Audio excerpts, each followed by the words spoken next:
the defense industrial players in research and development by 11-fold if you were looking at Lockheed Martin, Raytheon, Northrop Grumman, General Dynamics, and Boeing, which isn't inherently bad or good, but it highlights the reality that if we in the national security space aren't working with some of these non-traditional, non-governmental entities, especially in the tech realm, we're effectively missing out on an amazing opportunity. On the right side of the screen, you start to see some of the gaps where the governmental spending splintered in the mid-'80s on how many of these issues can begun to be solved. And from our perspective, from the Defense Innovation Unit's perspective, it allows for the benefits and the best of both worlds. So from the commercial side, it's the simple processing and access to tremendous technology and the opportunities to solve really high impact, critical problems. On the defense side, we're bringing capabilities in at a commercial speed, ideally working to solve those commercial problems, saving the taxpayers' money. So the Defense Innovation Unit, we have it divided into 6 lines of efforts: advanced energy materials, artificial intelligence, autonomy, cyber, human systems, and space.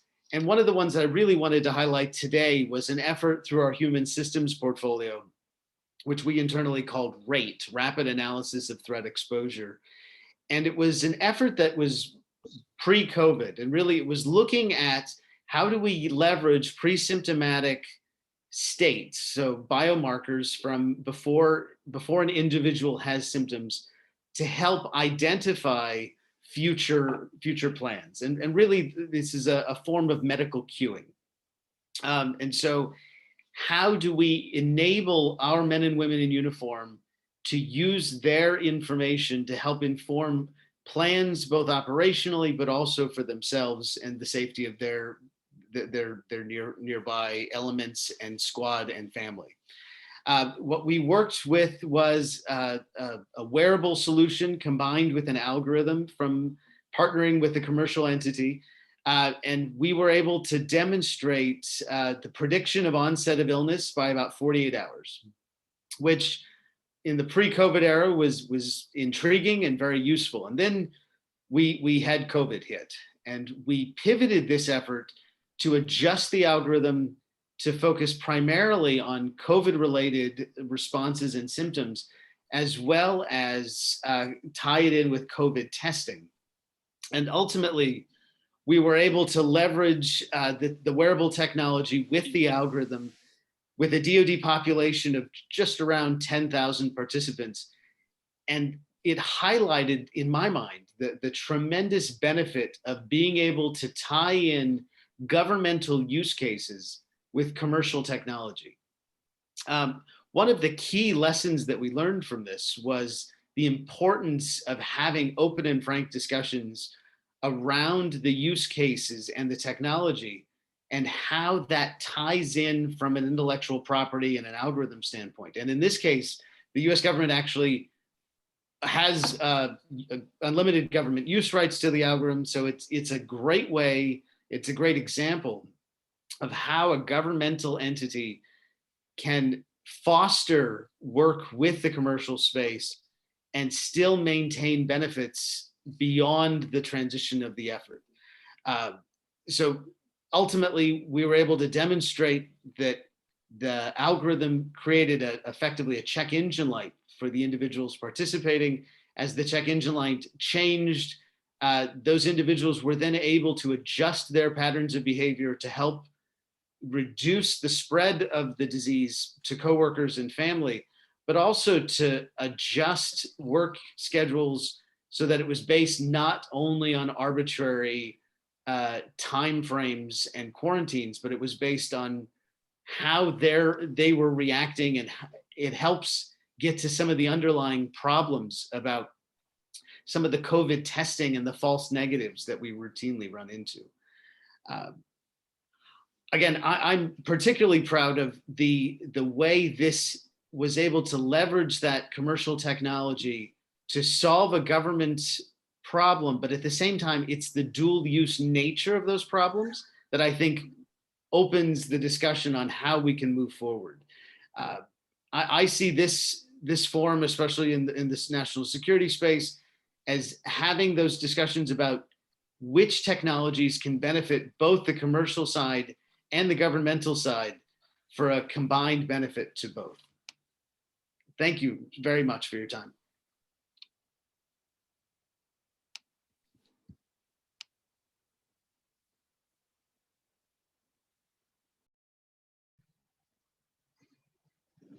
Thank you very much. I guess it's me now. Yeah, sorry, I was speaking and my microphone was on mute. Michal, yeah, just 1 second. Matt, thank you so much. This was really insightful and interesting. There was one point that you touched, and for the sake of organizations and startups that are looking forward to collaborate with the government, you talked a little bit about this use rights to the government over the technology. Any chance you can, quickly elaborate on that a little bit? Absolutely. In my experience, what we've run into in the government realm is 2 to 3 main extremes when you talk about use rights. Either they ignore them right out the gate, that the use rights are not discussed, they're not negotiated, and it's a simple transaction with funding to the potential vendor, or the use rights are aggressively negotiated, or it's kind of thrown in as an afterthought. I see this as a particularly critical discussion point in the sense that we in the governmental realm have no desire routinely or need for equity, and rather what we strive for is the use of it in our space. The ability to negotiate the government use rights has proven to be something that's open to the commercial entities that they're very comfortable with because of the inherent restrictions on who those are, how those can be used, and effectively how they continue to protect the individual companies. At the same time, on the government side, you end up allowing for continued benefit from the effort even after the initial prototype or the testing is performed. And so it has the potential to build in success on the governmental side and partnering on the governmental side far beyond the initial effort. Yeah, no, that's great. Thank you. I think that it's the use rights is such an important element of the engagement, yet very misunderstood almost. So I thank you for that. Michal, Roy, can I just ask a question? Of course, quick one. Of course. So thanks, Matt. This was fascinating. I have a quick question. Whenever we work with organizations and we see that there's a common pattern when you try to do something that's innovative, right? So you had something that was already at some level of maturity from a technology standpoint, and you wanted to apply it to a new situation. So there are always functions in the organization that are like gatekeepers, right? That the ones that are in charge of legal and regulations and so on and so forth, that basically are trying to protect the organization from, being liable for any litigation or stuff like that. My question is, was that in any way inhibiting you from doing what you were able to accomplish, and how did you deal with that? So it was absolutely an issue. Like, as you said, there are always the detractors, the frozen middle, who, those who would rather, default to no and then work to maybe a yes, rather than defaulting to maybe and then working to a yes.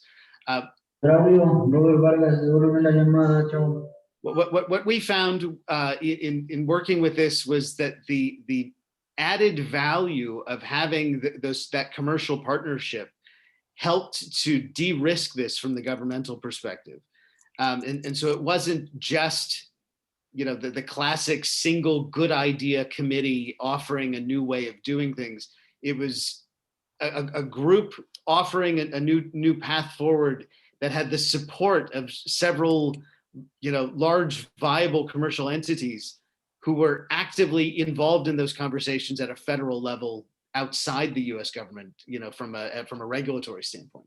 And so having that support and partnership provided a sense of legitimacy. And so, again, lots of people raised their hands and said, but have you thought of, or have you considered, or what about? And being able to have the thoughtful discussions with them about, yes, those are excellent points. We have considered them. Here's what we've worked on with our partners. Here's how we've mitigated them outside the DoD in the federal space. Here's how we've mitigated them in the commercial space. And at the end of the day, I think it helped many of those detractors to feel less anxiety that they were trailblazing so much as they were following a path that had already been created. Thank you. Thank you so much. All righty, Michal, floor is yours. Thank you. So I'll have some assistance from Dr. Proter. He will help me with my slides. That's collaboration within the IDF. So very nice to meet you. My name is Michal Frenkel. I'm head of the innovation branch at the Innovation and Combat Methods Division at the IDF's Planning Directorate at the General Staff. That's a long title, sorry about that. If we can go to the next slide. What you see in front of you is the establishment of our division. You can see our chief of staff there, revealing actually our new building. The division was established about a year ago due to our chief of staff understanding that we must have coherent and a holistic approach and strategy of innovation in the IDF, both in the operational and the organizational level. You see a title from the newspaper saying, the secret plan of the IDF Chief of Staff, he will establish a new innovation division under the name of Shiloach. That's the title of Innovation and Combat Methods Division. So that's just a quick preview of where I'm from. I think you might, next slide please, you might recognize this man, Winston Churchill, who said, never let a good crisis go to waste. He said it during the Second World War in 1940. And I think that March 2020 was a turning point in terms of acceleration of innovation processes in the IDF and the growth of our innovation community within the IDF. We were losing the army race against an unknown enemy, which was actually the coronavirus. Lucky for us, we in the IDF have been infected with the innovation virus, as we call it. And I want to show you a quick case study that happened during that time. So next slide, great. I don't know if you recognize what you see in here. I'll give you 30 seconds to guess. So if you guess correctly, this is actually an applicator used to check if you're infected or not with the coronavirus. So in March 2020, just the first wave of coronavirus COVID-19 in Israel, a task force was established, which included about 120 representatives of people from all over the Israeli innovation ecosystem, from the IDF, DDRD, other security organizations, the academy.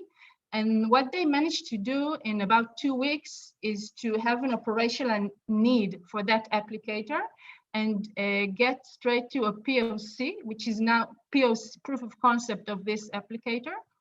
And this is now being used in Israel. And that's just a quick demonstration of how you can innovate quickly, rapidly, and with a context. So what I want to talk to you about today, next slide please, is 3 lessons I learned from this case study. The first one is, I don't know if you're familiar with this sentence, most of the smartest people work for someone else. William Nelson, aka Billy Joy, co-founder of Sun Microsystem, said that sentence. And I think that what we learned is that we now these days with developing threats such as coronavirus and other, of course, operational threats, we can no longer work in silos. We have to be open to conduct open innovation and work with one another. it's actually crucial.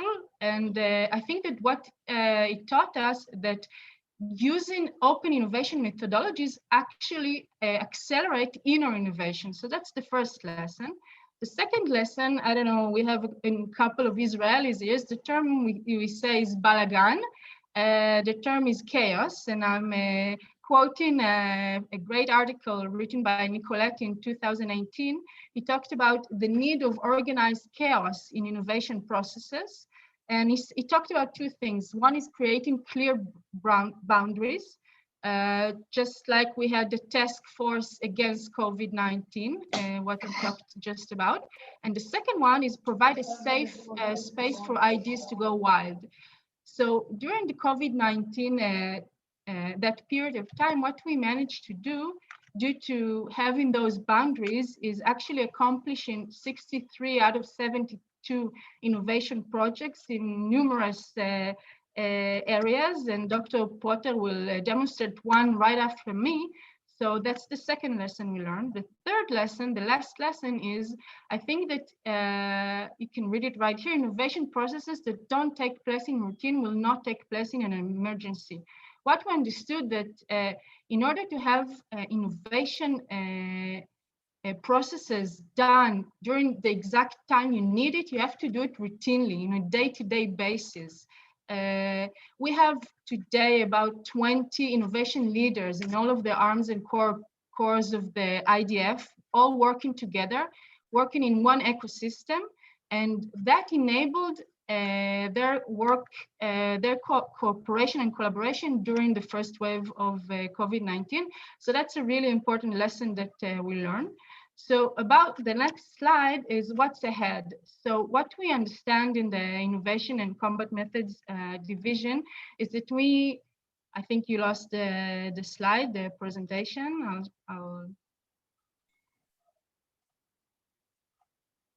Can you see it? Okay, that's the next, great. So our mission today is to move towards from local initiative within the IDF towards a mechanism that will support both organizational and operational innovation. So what we're doing is actually force buildup. Soon enough, we'll have compulsory soldiers enlisting to the army, doing everyday conducting innovation. That will be their role. Another thing we're investing in is we're going to have an innovation college within the IDF to give the tools, methodologies to all of the commanders and soldiers that want to fulfill their dreams. And the last thing, we're building a greenhouse of innovation within the IDF to help the commanders dream and apply it in the IDF. So those are the main things we're dealing with today in terms of innovation. So that was it from me. I thank you very much. Michal, thank you. Thank you so much. Very interesting. I was hoping you can share with us a little bit, and maybe Ahi can verbalize this better than me. Yeah, maybe now can stop share now. Innovation. Thank you.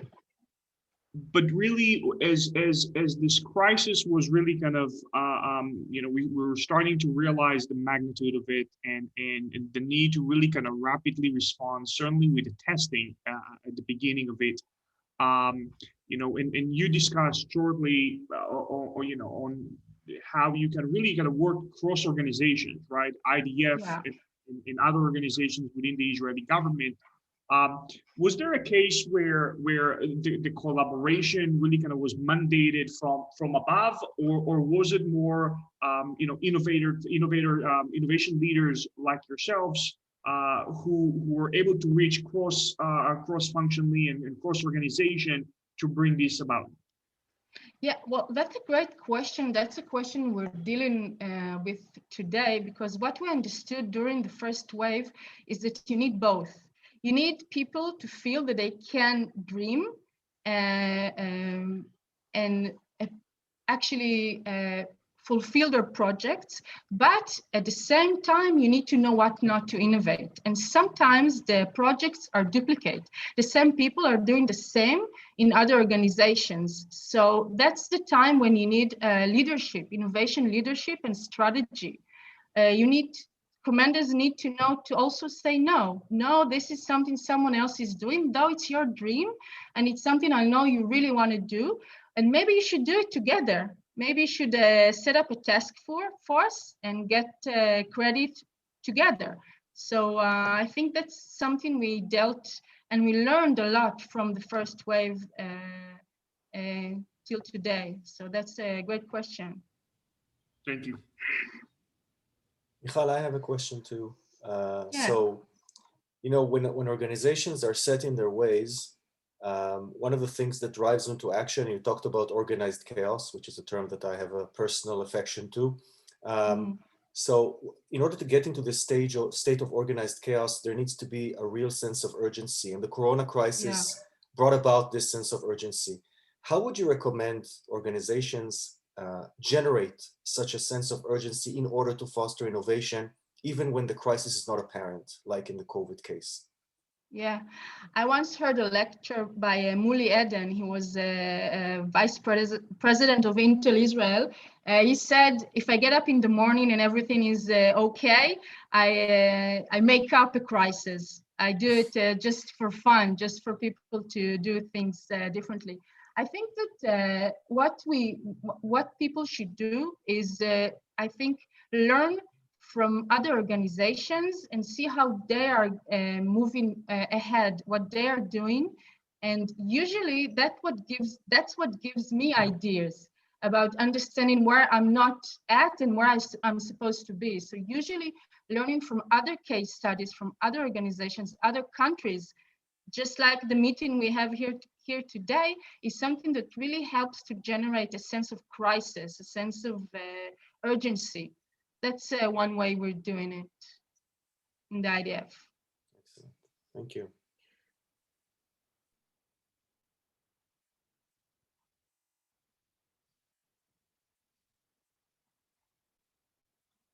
Sorry, I'm muting.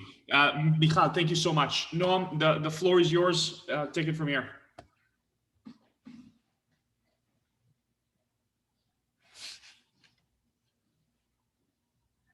Noam? He left us with this. He left us with a presentation, at least. Or we need to raise the cup that says you're on mute. Now can you hear me? Okay. Yes. And you can see my presentation? Yes, sir. I thought you left and left us with a presentation. Okay. So let's go ahead. Well, what's up, everybody? I'm so honored to have the opportunity to tell you about how the IDF COVID detection lab actually came to be. Now, despite telling you a story of only 5 days in March, it is quite a long lecture, but believe me, that is the shortest version. So without any further ado, let's go back to the 1st of March, 2020. This was actually the date that the first soldier was diagnosed as COVID-19 positive. She did not come back from any exotic country, neither did she come back from any covered operation. She simply got infected in a toy store in her own neighborhood. But this was enough for the medical corps, understanding the complexity of the situation, to actually go into a war mode. Now, the reason for the complexity is quite clear. Soldiers are sleeping together, they are eating together, multiple units are practicing together. So this is like the best platform for any pandemic or any disease to spread very, very quickly. The best or the worst platform depends on your point of view, of course. So the outcome of such a pandemic spreading to the units of the army has actually potential for rendering major parts of our army absolutely unoperational. We did have some cases of major parts, very important parts of the army, completely unoperational, and you can only imagine the catastrophic effect of such a of such a pandemic that can have such pandemic. So our highest concern in the medical corps was to identify and isolate any soldier at risk of being infected, but lacking any medical laboratories capabilities. And in a country by the beginning of March with only one operational COVID-19 detection lab, which was capable of only 1,000 samples a day, it seemed to had quite a challenge. Now, I believe, or actually I want to say, I want to believe that it was clear to anybody what had to be done. But instead we got interesting ideas like buying our place in line or using shuttles to bring soldiers to the lab or stationing officers in the national lab and making them do our own samples. But for me, it was clear what had to be done. I was sure that we should have our own autonomous capabilities. And I was also sure that once we solve this minor problem of having a detection lab, all the rest of the capabilities will just fall into place. Now, the problem is that my commanders gave me about 1 week or 5 days, because I thought I'm not working on Friday and Saturdays, but they gave me only one week to prove my concept and actually to have our own detection lab, our own working detection lab. So we had quite a vision, and our vision was that all military personnel in need of tests will be directed into one call center. This is actually the operating call center. And then the sampling process, which was based on the mobile teams, the teams and the sampling was performed in the patient's unit's home or unit. And all samples are directed into one lab, one central lab. In the lab, we decided to use the real-time reverse transcription PCR for the diagnosis of SARS-CoV-2. And if you want to later discuss why did we choose to use the PCR over other methods, I'm more than welcome to discuss it. I think it's a bit over what we should discuss now. But now let's stop a second and talk about innovation. This webinar is dedicated to innovation, so I'll give you my 2 cents about innovation. I know that most people regard innovation as an idea or as a spark or stroke of genius. But for me, innovation is much more like solving a Rubik's Cube. Innovation, as I see it, is not only about creating a new gadget. As I see it, it is more about the ability of seeing things in a different way. It is about believing in yourself and your capabilities. It is about finding solutions to problems you are yet to encounter. It is also about sharing ideas and collaborating with as many colleagues as possible. So this is the kind of innovation that led us in creating the lab. Now, the first thing I did was to state the mission of the lab, or as I call it, the philosophy behind it. And actually, I'm proud to say my philosophy was the one-trick pony philosophy. And what I mean is that it was a COVID-19 lab. Nothing more, nothing less. Now, when you come to think about it today, most COVID-19 labs are only COVID-19 labs. But go back to February 2020, there was no such a thing of an entire lab dedicated for the diagnosis of only one disease. You had virus detection laboratories, you had bacteria detection laboratories, but no one thought it's even reasonable to have an entire lab, an entire operation, which is only doing diagnosis of one and only disease. I'm actually quite proud to say that looking back at it right now, about 90% of laboratories in the world, their COVID-19 laboratories are only COVID-19 laboratories. And now with the one-trick pony philosophy, things became clear to me, became a bit simpler to me. So I went ahead and I made some kind of inventory list and thought, what do I need to have this COVID-19 lab? Well, I needed a facility to host it, equipment to run it. I need to choose a method. Of course, I needed lots and lots and tons of consumables. I needed some skilled workers. I wanted some kind of computer program or computer platform that will tie everything together. And the most important thing, you might laugh, but for me was to get certification for the Ministry of Health, to know that what we are doing is good clinical practice. So by day one, I had none of those. I had none of those, but I had some other things. Of course, I had my philosophy. I had the idea of how it should work. We did have the vision, as I just showed you.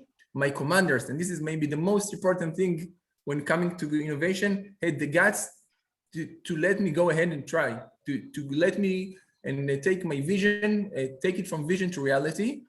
And I guess it was a bit easier for them because I did have some successes in the past. So they said, okay, he might sound crazy, but sometimes he knows what he's saying.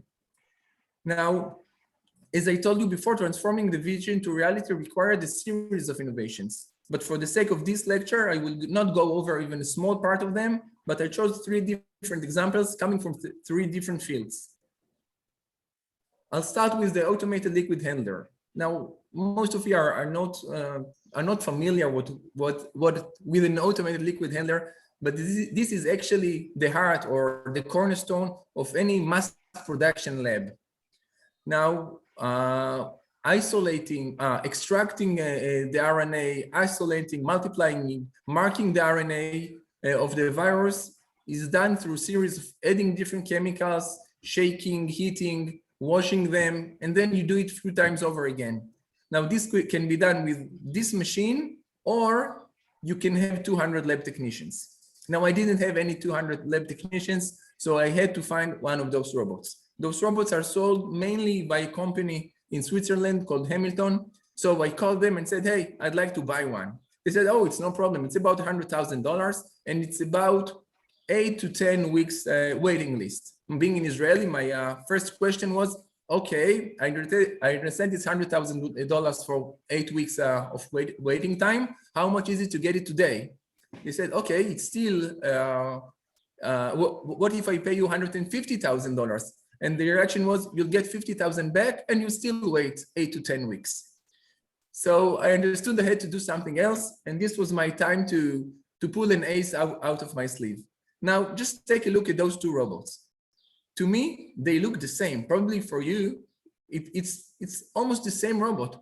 Only this one is intended for human identification. And actually, I bought it back in 2015 when I founded the IDF Human Identification Lab. Now I was sure, okay, I had this robot, let's try and use it. But those robots are much like iPhones. They are coming closed from the factory. They are mission specific. So the first thing we had to do, like any good Israeli, I guess, we had to hack it. We hacked the software and installed routines that we developed by ourselves. Now I was very happy. I had a robot that actually did what I wanted it to do and not what the company intended it to do. But then looking at the guts of the robot, we realized that it's not only the software, but the plastics are different and the trays look a little bit different. And we didn't have those kind of trays. This was the time this was an example when I turned to my colleagues. And what we did was quite funny. We actually 3D scanned the parts we are missing. And then we 3D designed what we need. And then we 3D printed all those parts, which were not even to be found anywhere in the world. And what you see are all printed parts that fitted inside the robot. And then very surprisingly, 3 days later, I had a full working COVID-19 robot. But unfortunately, this very beautiful robot can produce only 700 samples a day. And as you remember, I promised my commander 1,000 samples a day. So what do? There is a saying in Hebrew that if you look long enough, you'll find what you are looking for. And that's exactly what I did. I started to look for another robot. And I looked, and finally I found one in a company called Hazera. Hazera, or the seed in English, is one of the largest seed companies in the world.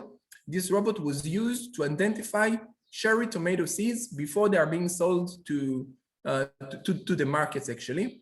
In some kind of a military operation, we went there and we borrowed. Borrowed is a very nice, clean word. We borrowed the robot and we hacked it and we printed parts for it. And we started using those 2 robots, and they actually served us for the next 2 months, the first 2 months of the lab. Now, I did figure out how to have the equipment or the heart of the lab, but I had one maybe even more difficult problem. I needed some skilled workers. I needed skilled workers to do all the steps that are required to do to do inside the lab. Now, if you calculate all those steps, in order to process 1,000 samples a day, you had to work 24/7. I needed something like 20 experienced microbiologists. Unfortunately, I had six. I had six with only one of them with a relevant experience. So I analyzed all the processes and decided that this part was the most time-consuming, labor-intensive part. And I decided to take medical students, dental students, and later medics, and make them do what was expected by a master's degree biologist to do. Now, at the beginning, this idea was considered by the Ministry of Health outrageous. It's not even to be heard. How can you put a kid, 18 years old kid, inside a clean room with a virus that can kill anybody around there? But I can say that out of all the innovations in the lab, this is the one that actually saved, and I'm using the word saved, the state of Israel, because those civilian labs, they were standing in line to get my medics, to get the medics I trained, because they couldn't deal with so many samples a day, and they needed some of my medics in order to help them. So how do you train a medic to do a biologist job? Well, again, it is the same one-trick pony philosophy, or the assembly line philosophy. You actually teach them to do anything step by step. First, how to put on the personal protection gear, then how to take off the personal protection gear, and then you teach them how to pipette. We actually built this kind of biological hood, which is clear all around, and then one by one you take them inside the clean room, and step by step you show them what to do, and within 3 days you have what I consider the best workers I had in the lab.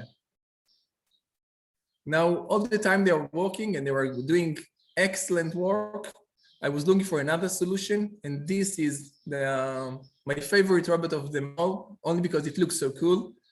Can actually do the work of a medic, and he doesn't get tired, and it is much easier to train it. The third example, the information technology. Well, my experience made me understand that in order to run an operation of this scale with zero mistake, but still keeping the flexibility, producing real-time data analysis, we will have to develop our own computer system that will tie all the ends together. Now, working on it together with the IDF best teams actually began two days ahead of anything else. It was that important to me. Now, it was clear that we had to use the technology that was already in the hands of any soldier, and surprisingly enough, it is his cell phone. Now, that's how actually it works. Each crew arrives with the sampling kit, and the sampling kit already contains 6 identical barcode stickers. Now, using the application we developed, he clicks and adds a new sample, and then he scans the barcode and fills in the soldier's ID. Now, the app automatically communicates with the call center, making sure that there's such a patient really exists. Now, from the moment this sample enters the lab, in each and every station, it is being scanned again. Now, that's how you can know where a sample is. You never lose samples. And when somebody is asking you, hey, my sample was, the crew just visited me, when can I expect the result? You can exactly tell him. There are 6 more hours before you'll get your results. And believe me, the higher rank of the commander, the more phone calls I get to know when will you have the results. But the most thing, you can have those analysis, those data sheets. At each time, you can know how many samples you just sampled, how many are positive, how many are negative. You have complete and full control over the data. Now, there are many more innovations, like how do we solve the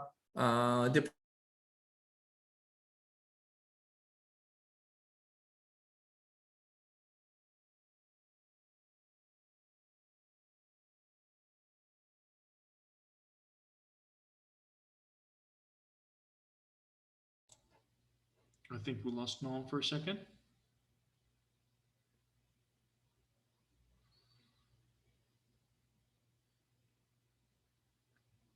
I find this always very ironic, where we talk about these concepts of innovation and advancements and the amazing things that we do, and then we fall on the little things, right? On getting the presentation to work correctly, or having the internet connection fail us a minute before. It always throws me off my guards. I'm back. He's back. Good to have you back, Noam. I almost helped. I was about to tell them about our collaboration. Okay, so Go go for ahead. it. Well, no, Dr. Porter was missing a piece in his laboratory. What I talked to you about is collaboration within the IDF. Actually, what we did is we sent a call out, hey, does anyone here in the IDF can help us? And we got a reply, and a special unit from the Air Force actually used 3D technology to print out the piece that Dr. Porter was missing. So that was my trying to help here, but I think that the doctors here, we are all safe. So logging out. Well, printing, it was only maybe the smallest part or the easiest part. We had to print a piece which we were not sure how does it look. We had to first, we had to use their expertise in order to design it and to 3D draw it before we start printing it.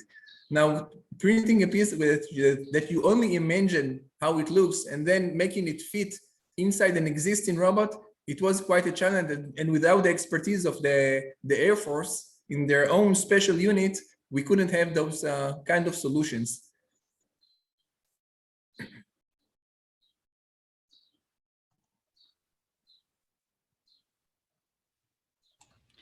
Fascinating. Noam, is your presentation done? Yeah. Perfect. It's interesting, and I wanna leave it to the end because I want Ahi to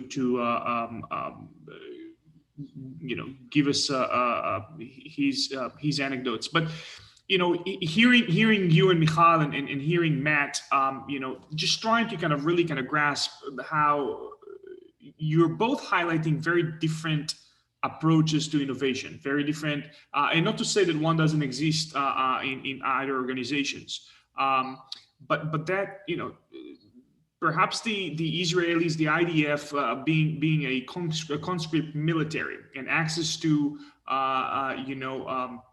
the best and the brightest that startup nation has to offer, and kind of operating with this ecosystem of a startup as Israelis. A lot of the stuff you do internally, right? You have the brains to find the solutions internally. Whereas, and maybe I'm wrong, Dr.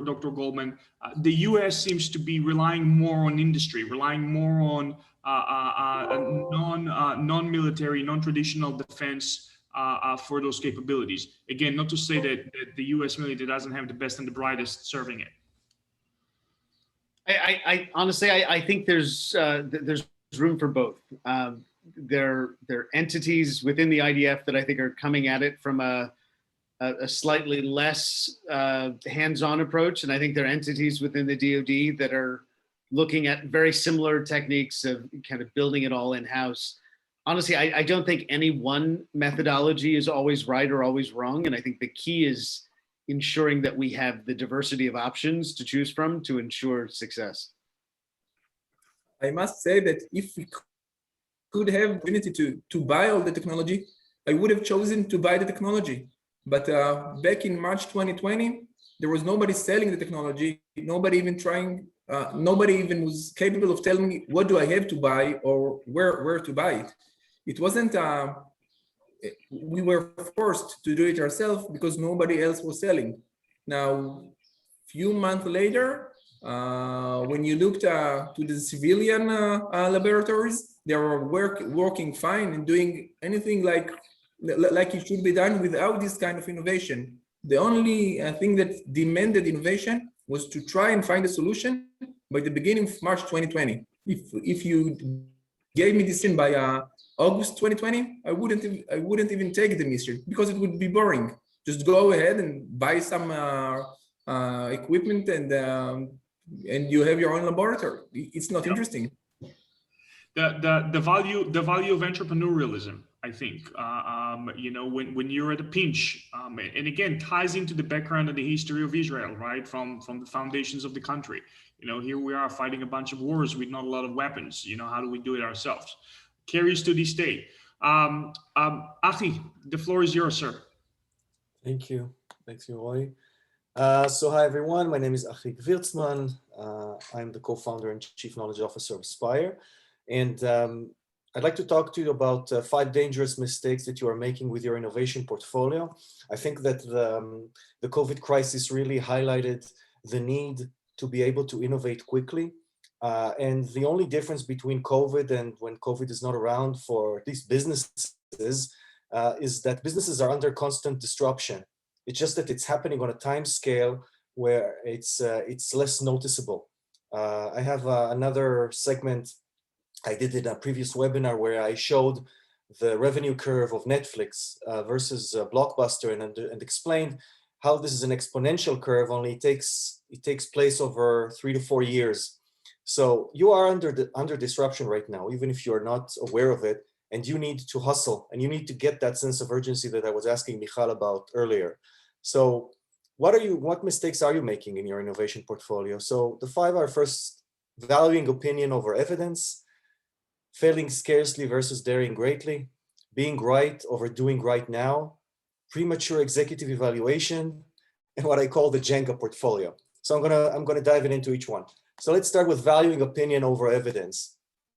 So if you look at the typical workflow of looking at an innovative opportunity and deciding whether to introduce it into your portfolio, because usually what happens is that we have some sort of a committee, the committee evaluates an opportunity in an organization, it can be an external technology that we are considering to implement as part of our working processes or the products and services that we're offering. And so we consider the opportunity, and then the decision is basically whether we go for a proof of concept or we discard the opportunity. And when we do a proof of concept, a proof of concept is something that comes from an engineering mindset that asks the question, can we build it, right? So if we have an innovative opportunity, can we actually create it and bring it into the world? And testing whether we can build something is relatively expensive. And what happens as a result is that we don't have a lot of information to go on when we're making this decision, which is pretty expensive. And so what happens is that we base a lot of the decision on people's opinions. And people's opinions matter, but sometimes not that much. And oftentimes they don't really have a good perspective of the future, because especially if we're talking about business innovation, the people who you invite to these committees are usually the people who brought you to where you are today. So not necessarily they're going to be the people who will take you to where you want to be in 5 years. And so this is a very tricky situation. If you're familiar with Lean Startup, what Lean Startup says, and I translate it into a workflow, is that instead of making one decision that is relatively expensive and deciding to make a small number of big bets, what you're doing is you make a first decision that says, okay, instead of a proof of concept, which is engineering oriented, let's look at a value oriented approach. And instead of doing a POC first, let's start with an experiment that asks the questions, should we build it? And will anyone care? By should we build it, I'm saying, yes, this could be a brilliant idea, but our organization doesn't have the skills, doesn't have the incentive structure, doesn't have the people, doesn't have the channels, doesn't have the IP, doesn't have any clear advantage of building it. So we might want to get our hands on something that we can purchase externally, or maybe want to partner with someone, or discard the idea altogether because there are other opportunities that are much more attractive to us. So the first decision should be whether we should build it and will anyone care? So let's say that we build this. Will anybody buy this from us? If we're not a business, will anybody change their behavior to use it? So I've worked with municipalities, with government agencies, not necessarily businesses. But even when I'm creating innovation that is aimed not at a paying customer, but at a resident of a city, for example, my success is to have residents actually using it. changing their behavior in order to use this new thing that I introduced into the world. So before testing from an engineering perspective, I better test whether if I build it, if the technology works, will anybody actually use it? Will anybody pay me for it? And only then does it make sense to make the bigger investment into a POC and test whether we can build it from an engineering perspective. And what happens as a result is that now, when I make the bigger decision about a POC and later on about a pilot, I'm making it more based on evidence than on opinion. So yes, opinion will still be involved in the decision like everywhere else, but we will have a lot of evidence from the test that we ran, the experiment, in order to make a much more educated guess instead of just a big bet. Mistake number 2 is failing scarcely versus daring greatly. Oftentimes when we meet organizations that are taking the first steps at innovation, sometimes have been around innovating for a year or two, they're still very much into this thing of just tipping their toe into the water and testing it. And doing a few projects here, a few projects there, sometimes having some success, but having this sense of, I don't want to commit too much because I don't want to take on too much risk, okay? So I'm going to make a controversial statement that taking more risk is actually less risky. And I'll explain. So forgive me for the formula, but this is basic probability. If I have the probability of failing at 80%, because this is an innovative opportunity, for any individual opportunity, the failure probability is 80%. If I have a portfolio, actually the more elements I can keep in my portfolio, I'm lowering the probability that my portfolio as a whole will fail. Okay, the more opportunities I'm testing, the lower the probability of overall failure. So actually, if I want to maintain a portfolio that will be successful for the long term, over the course of time, it makes sense for me to wait at scale. It makes sense to me to have a larger portfolio of opportunities that I maintain and trying based on the sequence that I explained earlier, starting with an experiment, then going for a POC or a pilot, and understanding that by keeping a relatively large portfolio, I can actually lower the probability of overall failure significantly. And that way, instead of being afraid of failure, and you know that in recent years, it has become very popular to preach about failing fast, failing forward, all sorts of cliches that look good on a business, business publication. But having been a member of corporations for a very significant portion of my professional career, I can tell you that failing inside any established organization has no glory in it. No glory. It's painful. It's not good for your career. Unless you're doing it inside the term that I really like that Michal used, the organized chaos environment, where there are rules that say that in this environment, it's actually a desirable thing to fail, because in this environment, we are failing and learning. But if you just fail, and this failure is expensive, it's public, it's painful, it's not going to be good for you. So that's why people have this culture embedded in them. And when they are appointed to become innovation managers, and they understand that the eyes of management is on them to bring the next great thing, they do it in a way that is a bit timid. They fail scarcely. So my advice to you would be to dare greatly, to foster such a portfolio that allows you to be successful in the long term. The third mistake is I call being right over doing right now. I don't know how many of you know this gentleman, but this is Thomas Edison. He was the inventor of among other things, the light bulb, the phonograph, actually moving pictures. He has over 1,000 patents in his name, which is the most on record for any individual. And when he died, he was mourned by the entire world because he was a celebrity. People knew him. He was the original Steve Jobs for the world culture. And the reason I'm conjuring up his image is that I put it to you that as innovation managers, even if we were able to somehow channel our inner Thomas Edison and come up with the most brilliant innovation that we know for a fact is going to work at 100% probability, and we would drive it through our innovation portfolio and try to get it into production. At the end of the day, it's not about what we think. It's not about what the expert thinks. there is one person in the organization that we should care about their thoughts and their opinions, and that's the decision maker that is sitting along the path to productization. So any organization that has execution capabilities, and we are running innovation for that organization, there is somebody, one person, who is sitting in a critical decision juncture that is going to make the decision on whether to productize this innovation or not. And when we look at our record as innovation managers for the long term, it's all about how much were we able to productize. It's not about how smart we are. It's not about how great our presentations looks. And it's not about how many opportunities we were able to show management and they just threw it away. So we can say that we are the smart ones and they made bad choices. Our job is to get stuff into the distribution channels.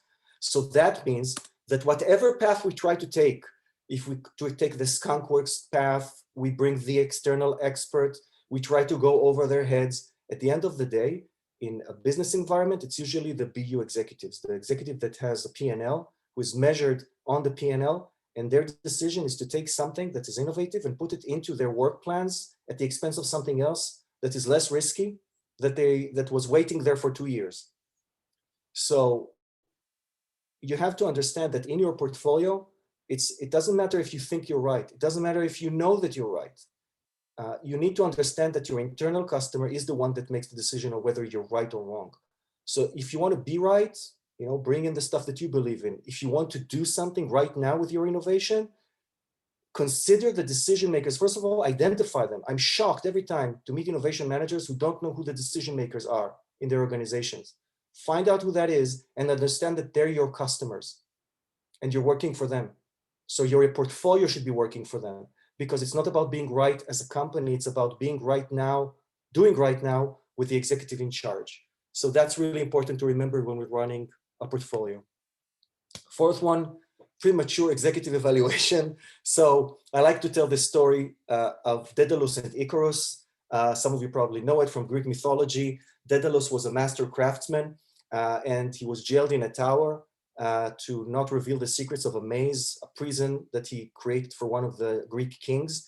And he was jailed with his son, Icarus, who was his apprentice. And in order to escape, they were able to grab the feathers off of birds and create wings that were made of feathers and wax that they took from, that they generated from candles. And before they jumped to their freedom, Daedalus warned his son Icarus not to fly too close to the sun, because the heat of the sun might melt the wax from his wings. And unfortunately, his son didn't listen to him and found his tragic end at the bottom of the Aegean Sea. And my point is that exposing executives to innovation too soon is like flying too close to the sun with wings that are made of feathers and wax. So you have to remember that your portfolio consists of a lot of things that might be still at their early stages, and that your decision makers, your executives, they should be exposed to things that are ready for prime time. It's not just about showing them shiny objects. You want to show them opportunities that speak their language and actually have a chance of getting selected to make it into their portfolios. Kind of continues the previous point. So always remember who the audience is to your portfolio, who is going to be making the decisions, and ask yourselves whether the elements in the portfolio are represented in a language they can actually understand. And the final and fifth mistake that you're making is what I call the Jenga portfolio. So you're probably familiar with this game. It's called Jenga. And in Jenga, at some point, somebody pulls one of the bricks out of the tower and the entire tower collapses. And one of the things that you have to understand when you're managing an innovation portfolio is that each element in your portfolio has some underlying assumptions.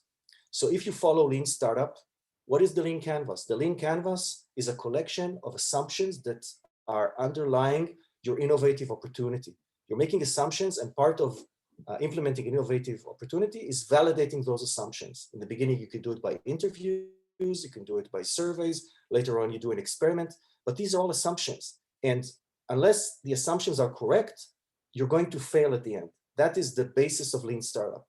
So when you look at your portfolio and you have a set of pilots in the portfolio, ask yourselves, what are the underlying assumptions of these elements and whether too many of them might be relying on the same assumption.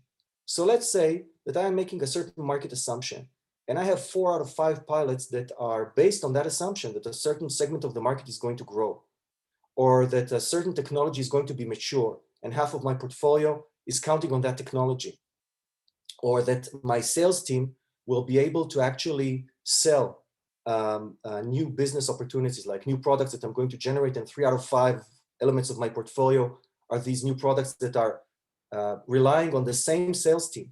Or there's an individual who has a certain expertise, or maybe he's the driver or she's the driver of 4 out of 5 pilots.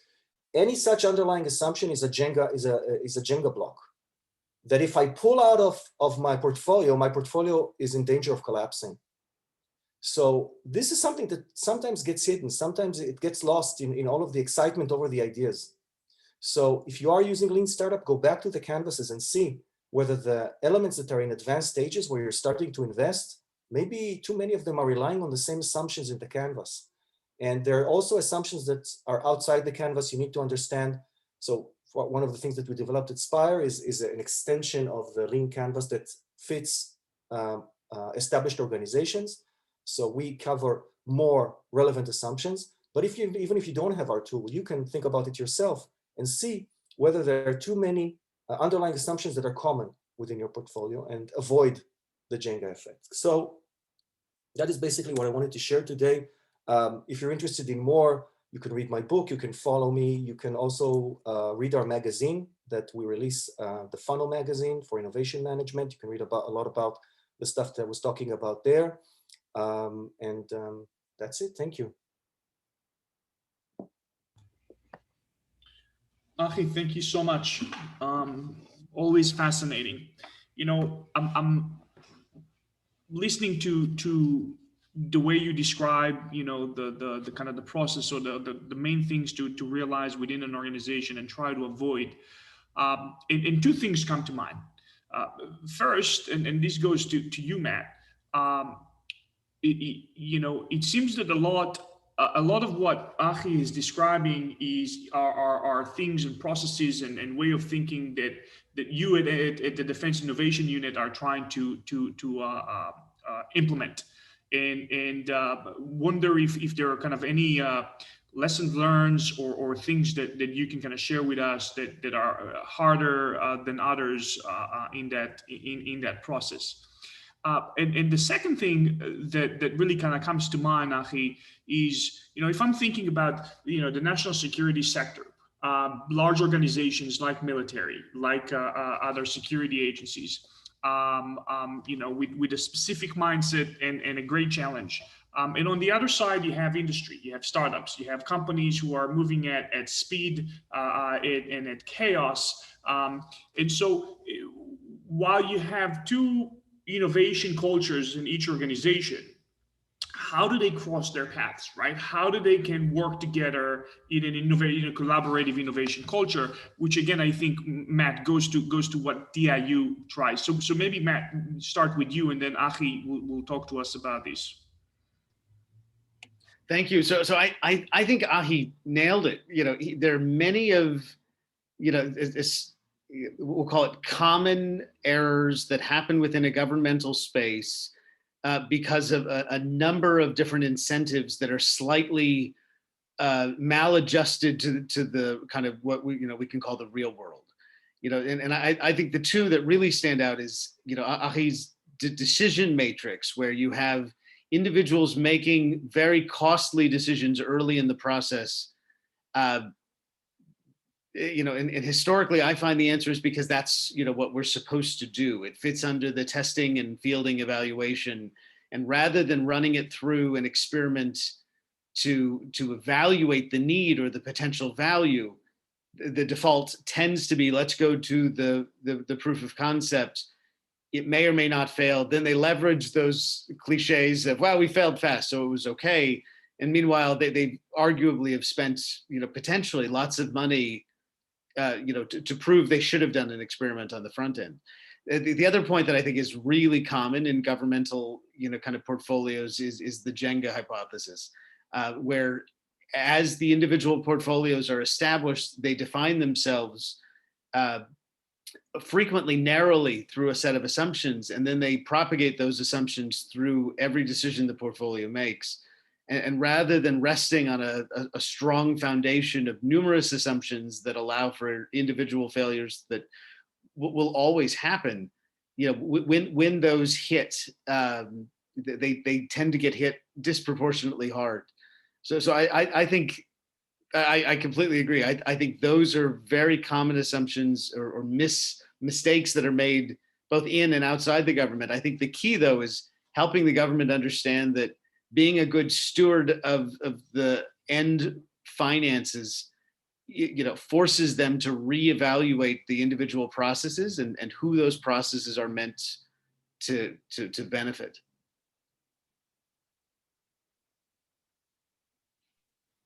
So I'm guessing you're turning to me now, Roy, because you're on mute. I'm raising my cup. Yeah, I'll do it in one. So you asked me about the difference in cultures, the difference in speeds. So we definitely can see it, and established organizations that are doing well in that regard, they create that mediating space. They create an environment that is mediating between the fast pace of the outside world and the slow pace of the existing organization, which is there for a reason, because the organization has to continue functioning and doing the things that it already does well in order to fund the future. So you need to create this mediating layer. And we can see, for example, in federal, in the US, we can see processes like the SBIR. We can see in some of, again, I'm mentioning our company Spyre, some of the clients that we're working with, we're creating this mediating layer. So this is definitely achievable, and it is generating excellent results. Well, thank you. Noam and Michal, I have millions of questions to you guys, and how do you leverage not only the brains of the Israeli entrepreneur, but also startups from the commercial market. But we are out of time, and out of respect to all of your time and listening to us today, we'll end here. We're always here at Spyre on LinkedIn, and you can reach out to us. This is a first of many webinars to come. We had today participants from over 11 countries. So obviously the conversation and the topic is of interest, and we will continue to work in that space. So I thank you all again for participating. Michal, Matt, Noam, Ahi, thank you so much. Thank you very much. Thank you. Bye. Goodbye, all. Bye. Bye-bye.